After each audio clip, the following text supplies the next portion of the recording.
early on, I would say. And do you remember the first song that you ever wrote? It's called Shooting Star.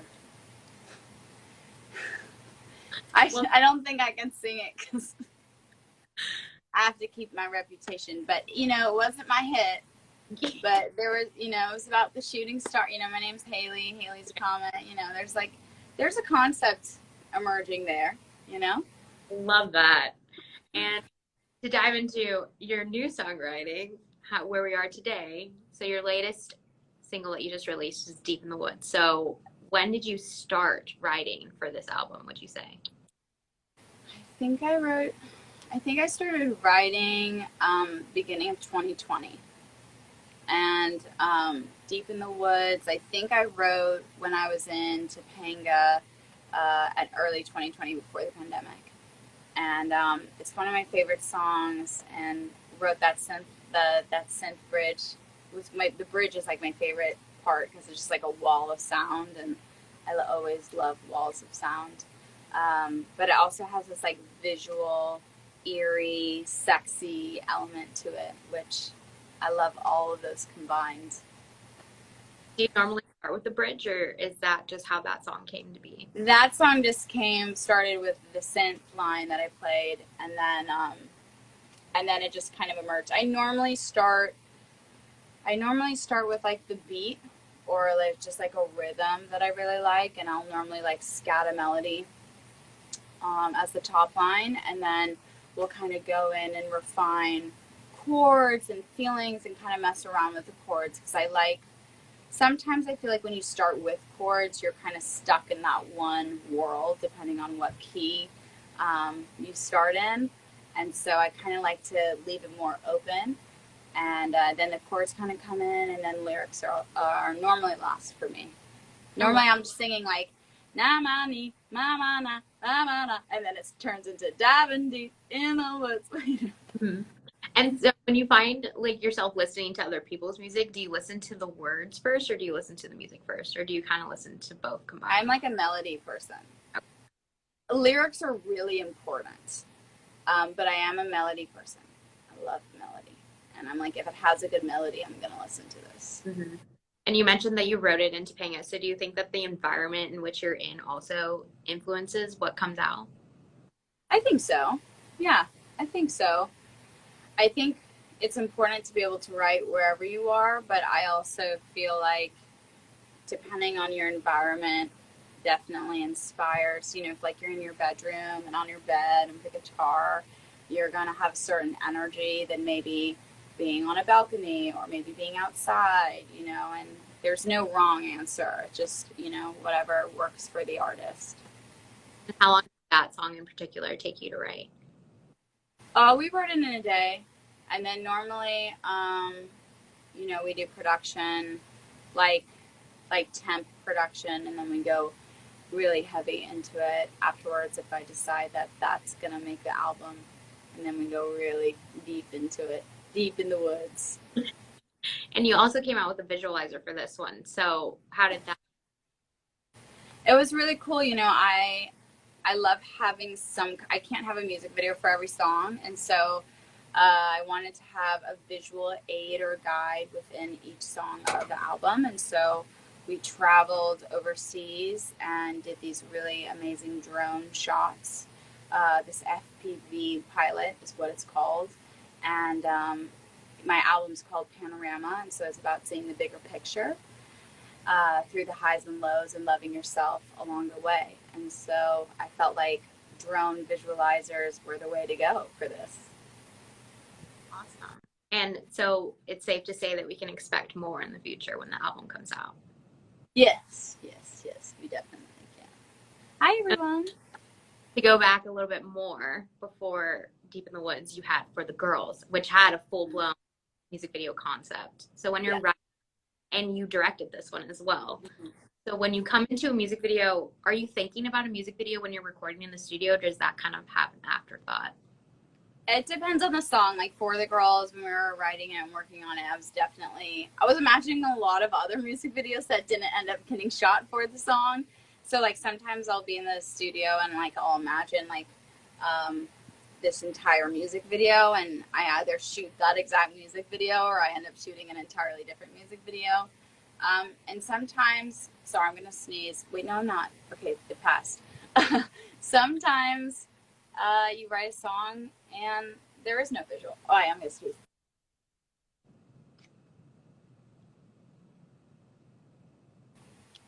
Two. There might be a third. I normally sneeze in threes, but we're good for now. We're good for now. Oh, in a specific music video, did you know that you wanted to direct it right off the bat?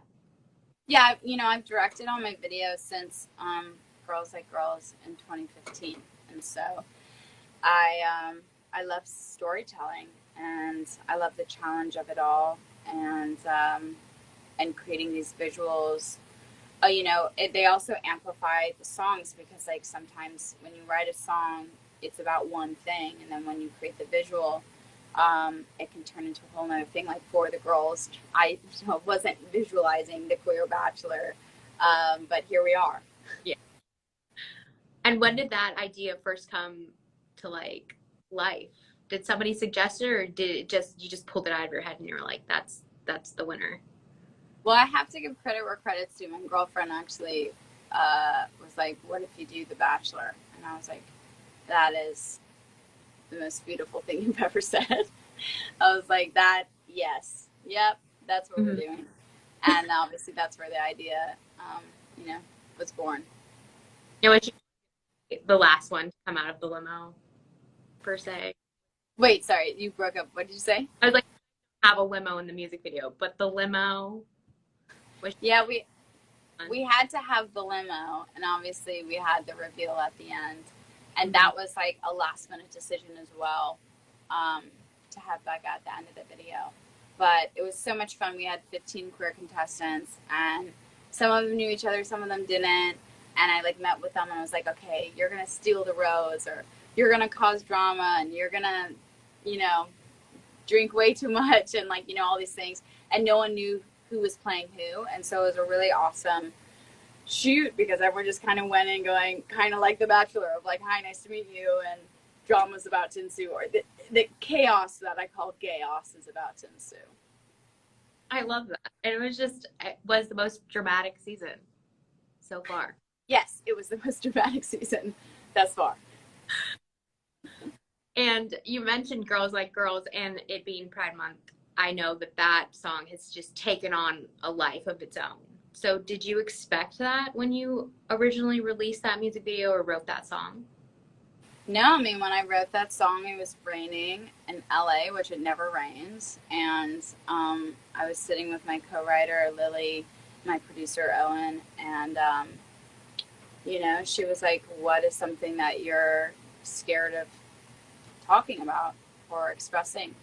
And I had never come out to someone in the industry before, and so I shared that with her, and that's where Girls Like Girls was born. We wrote that song in a couple of hours as well, and I had no idea that was going to, I don't know, just inspire me and also help me find a community that I love so dearly. And I had no idea it was going to take the life that it has. And was there like a sense of vulnerability that came with writing that song? I mean, when she asked, like, what is your biggest... Yeah, no one wants to be asked that question. What's your biggest fear? Yeah, exactly. What are you too afraid to share, but will share with me now? You're like, no! Wah.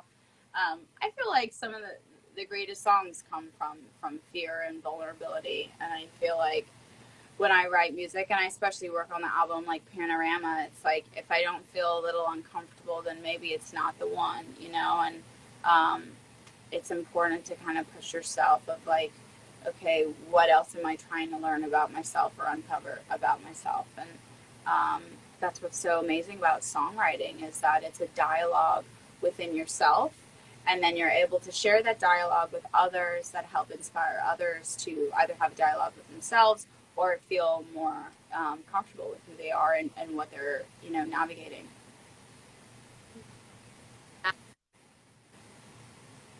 Oh, wait. You're breaking up. I can't hear you. Sorry, say it one more time. I lost you. Is that the song say that you get the most reaction from the crowd? I get a reaction from a lot of the songs, but I always like end my concerts with "Girls Like Girls." I don't know when I'll change that, but it's always like such an amazing moment, waving the flag and seeing everyone feel so proud of themselves and having a moment of joy. You know, this world is so hard to navigate. There's a lot going on in this world, and that's why music is such a powerful tool and um, just support system for so many of us. Is there a specific song off the album other than For the Girls and Deep in the Woods that you're excited for fans to listen to? Yeah, well, I've announced the track list, you guys. So if you haven't checked out the track list, I was about to say, oh, I can't tell you, but now I can because Yeah, I was like, public information. the little video of it. It's hard, like you keep these secrets and then you share it and then you're like, oh, wait, it's not mine anymore, it's everyone's. Underground is one of my favorite songs on the album. Panorama is one of my favorite songs on the album. I mean, literally every song that made it on the album is a favorite, which is, I feel like, a good place to be. You know?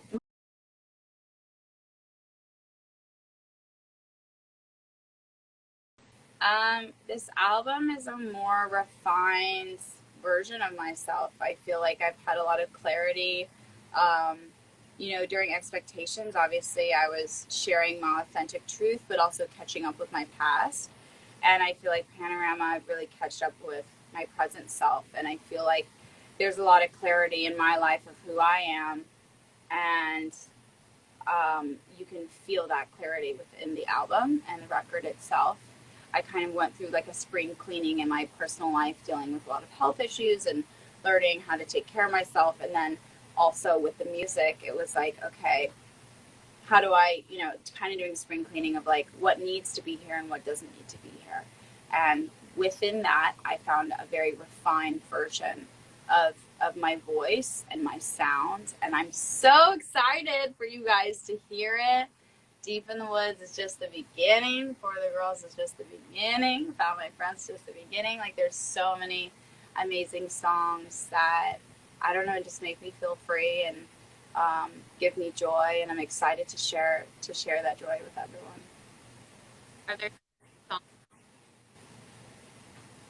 Oh wait, you broke up, Jess. Sorry. Why does it do it every time you ask me a question? It's rude. It's just not liking my voice right now. Okay, I can hear you right now. Wait, ask me again. Is there songs that didn't make the list that you like were trying to fit in there, but they just didn't make the cut? Yeah, I mean, I think and every artist and songwriter like has a personal connection to every song that they write, and there was a lot of songs that I love that um, just weren't as great as the ones I have now. But they're also amazing songs, and I hope to find a home for them eventually. You know, a lot of artists, you write like hundreds of songs and you release 13, 11, 12, you know. Um, but they're all your babies because they all are time capsules of moments in your life. Um, you know, they're like little journals. Yeah. Is there someone in your life that you trust their opinion to like help make those calls? Yeah, I have a lot of friends. I have one friend, her name's Gabby, and we went to high school together, and we used to do like open mic nights together and like talent shows because she sang as well at the time. And um, like I remember in high school, I'd like write a song and like sing it to her and be like, "What do you think?" You know, like that kind of friendship. And so she's always on my list of sharing the music to, you know, her first and seeing which song she thinks, you know, might be the one. Does she have an album? Sorry. Does she have a favorite off the album? Um, she does. I know Deep in the Woods is one of them. I have to look back at our text, but I know she has a lot of favorites for sure. And which one are you excited to perform live? Great question. I'm excited to perform Panorama live. I'm excited to perform Sugar at the Bottom live. I mean, all of them. I'm just, it's so exciting. You know, I'm going on tour with Loud in August, and I'm going to be able to play a couple of the new songs from the album, and then obviously, hopefully, I'll go on a headlining tour soon and get to play all of them. And just, it's so exciting as an artist to finally get to like perform them live and sing with your friends. Have you thought about, I mean, it's Oh wait, you broke up again, Jess. One more time. Sorry. August is fast approaching, which is Yeah. when the tour starts, and we're already almost in July. So have you thought about what you want the live music to sound and differ from the album sound? I mean, I just want it to sound exactly like the album because I love the album so much. You guys, I also just realized today we're exactly 1 month away from Panorama being released, July 29th. So just yay to us. This is an exciting day and moment right here. Yes. And what are the emotions like day before release, if whether it's a single or a whole blown album or a music video? What are your feelings like when? I think it's like different for every song and every release. I think with an album, there's a lot of like, I saw someone talking about it on TikTok where it's just kind of like, there's a lot of like grief in a weird way because you're almost like letting go of something and like saying goodbye because it was yours for so long and then it becomes someone else's. But I also I'm just really excited that, I've had this album for a while and I love this music so much and I'm just excited to share it at this point. I'm just going to start releasing things left, right, and center. And it has been a hot minute since we got a full blown. It has been a hot minute. It definitely has, but I had to make it right. It's like you want to, set a bar for yourself and have the album be just as good, if not better, than your first album. And as my sophomore album, I think we made that happen. It, took, great things take time. It's not like sometimes things come easy and sometimes things take work and also just like life and living and experimenting. So yeah. How do you know when a song is ready to be like you're done? My of approval on.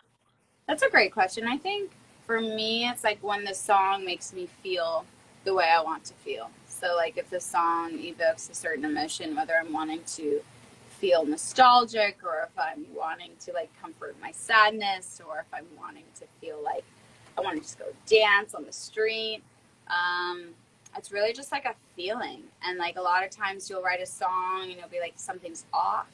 So it's not ready. And like you just have that gut feeling of like, oh, maybe I need to rewrite this part or maybe I need to add another bridge or, whatever it is. It's just like, you just know it's like there's something off or this is it. This is it.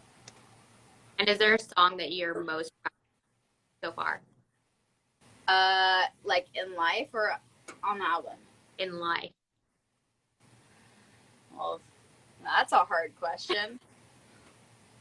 I'm very proud of all of my songs because, each song takes so many people and time to make it happen and to complete it.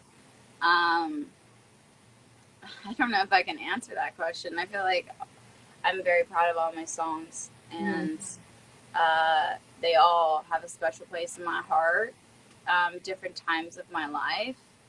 And some songs like capture ease, and sometimes songs capture hardships, and sometimes songs, like they just all have like memories within themselves. And when you look back at specific songs that you wrote during a specific time in your life, are you taken back to that moment? Definitely, yeah, definitely. And would you say that that is also like a factor into the song being complete? Is when it encapsulates all of the emotions that you were going through while writing it? Yeah, I think so. I think that's a fair statement to make. What would you say is your biggest inspiration when it comes to writing songs? Probably asking myself, like, are you being truthful? Are you still hiding something, or is this actually how you feel? Like, kind of like asking yourself questions and questions within the questions. Trying to dive deeper because I think as humans, as people, we grew up with a lot of trauma, and we also grew up with a lot of things we're trying to unlearn. And so there's a lot of like walls that you're trying to like move and get rid of, or like push away, or temporarily push away. Um, so that's always a process. And how has songwriting grown over the last 4 years? My songwriting has grown a lot. I was saying the other day how, Panorama, there was a lot of like spring cleaning. I also, too, had this realization that there were also some hidden walls that I didn't know were still there. Growing up writing music and being closeted, writing songs on my guitar in my bed, I would put up walls or like use he, him pronouns and like all these things because I didn't want people to find my lyrics, or I didn't want people to really know how I felt. And I think that over time I've stepped into my authentic self and have shared that. But I think during this album, I also noticed there were still some walls that were lingering, that I was like, oh, maybe I should, move those away as well, so I can be clearer with my intent and what I'm trying to say with my music. When it comes to performing that, Sorry, Jess. Try one more time. Why does it do that? no idea. We just want to hear you speak more. I was like, it's not cutting out on my end, but I don't know. It's on my end. Okay, I can hear you now, so go. Like a cell phone commercial. Like, can you hear me now? When you're performing these songs live and you are vulnerable and you are your true authentic self, how like and shift into a live performance? Are you vulnerable? Are you like, what emotions are you excited? Or are you kind of like hesitant? Or is it, oh, I put my 100% authentic self in this album, so I have to do the same when I'm in front of thousands and thousands of people? I'm a very emotional. I'm a very sensitive person, and so even like songs like Gravel to Tempo, like I have to fight through tears singing that song. Like I get very emotional, because I think that like as a songwriter, you've overcome so much to get to that point to be able to perform that song, and I get emotional a lot when I perform, and I sometimes have to be very cold with myself and be like, do not cry, like, because then you will not sound good. But I get choked up all the time, and I'm sure that's like, I think it's similar to other artists. I don't know, or maybe I just like am a very emotional person. And do you see the reaction from the crowd, and does that also influence your emotions? Oh yeah, I mean, I think it's amazing to feel energy in a room and that adrenaline. And I remember doing a show like after the pandemic, and I was just like blown away by this like wall of adrenaline, and my body was shaking because I hadn't felt that in so long. My body was like, what is going on? And it's a pretty magical feeling to have so much joy and energy in one room and have that all be shared together. What do you hope that Wait, ask me one more time, Jess. Sorry.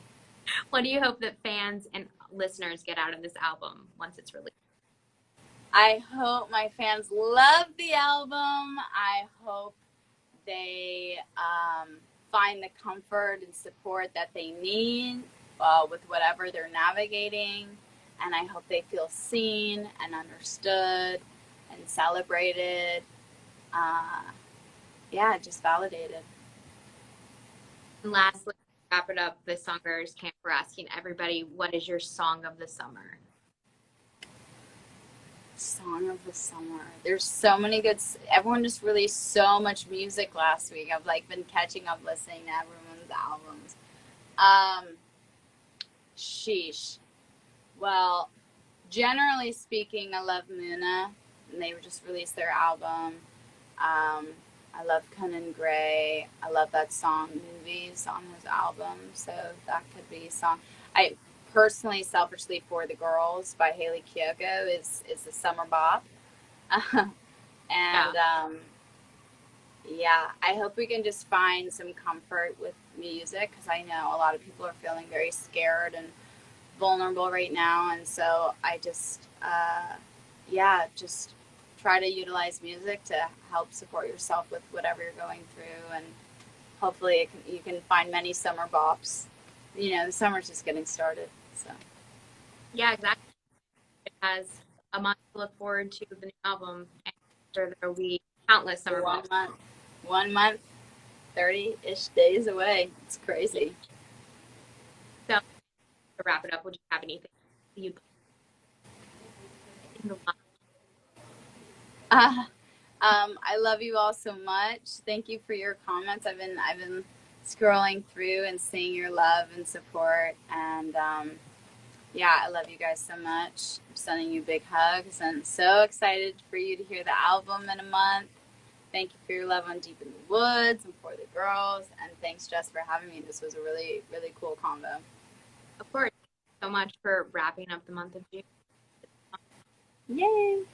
I love it. Love you all. It was great talking to you, Hayley. Great talking to you too, Jess. Bye.